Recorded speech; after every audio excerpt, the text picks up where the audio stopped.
Baltimore, we are on the cusp of a long overdue renaissance, and we are doing the work to ensure that it happens, not just for us, but for the generations to come.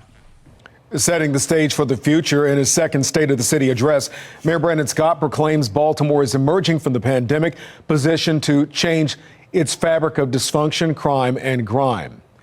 Thank you for joining us. I'm Kai Jackson. And I'm Mary Bubala. Through a number of new investments, Mayor Scott says Baltimore is going to face old issues head on.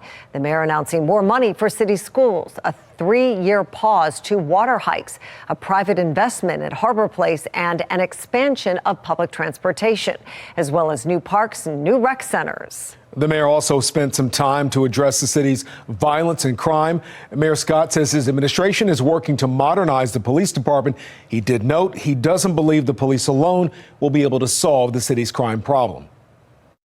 And now I've said before that our public safety strategies will not be effective if they are disconnected, one-off, or incomplete. We must connect our efforts, leverage our assets as a city, and meet our residents who bear the brunt of violent incidents right where they are.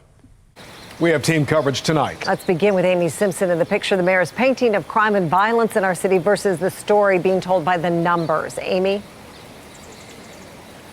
Mary Kai, the mayor spoke about crime and public safety here in Baltimore City for about 10 minutes of his nearly 50-minute address, and he said it more than once. Violence plagues Baltimore.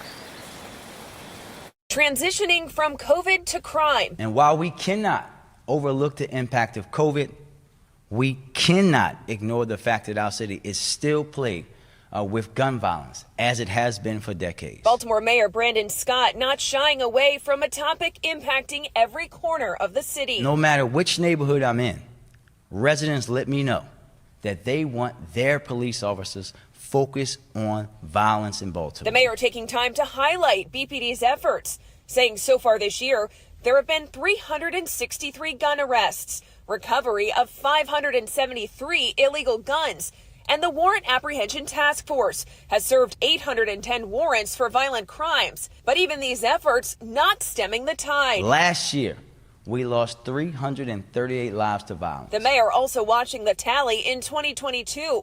The city so far recording 81 homicides and 178 non-fatal shootings, stats that are both up from a year ago. And unfortunately, this year has started off the same way, and it is clear that the effects of violence impact everyone in every neighborhood in our city. But it's not just violent killings plaguing Baltimore. According to crime data from BPD, Baltimore City recorded 686 carjackings in the 15 months before Mayor Scott took office.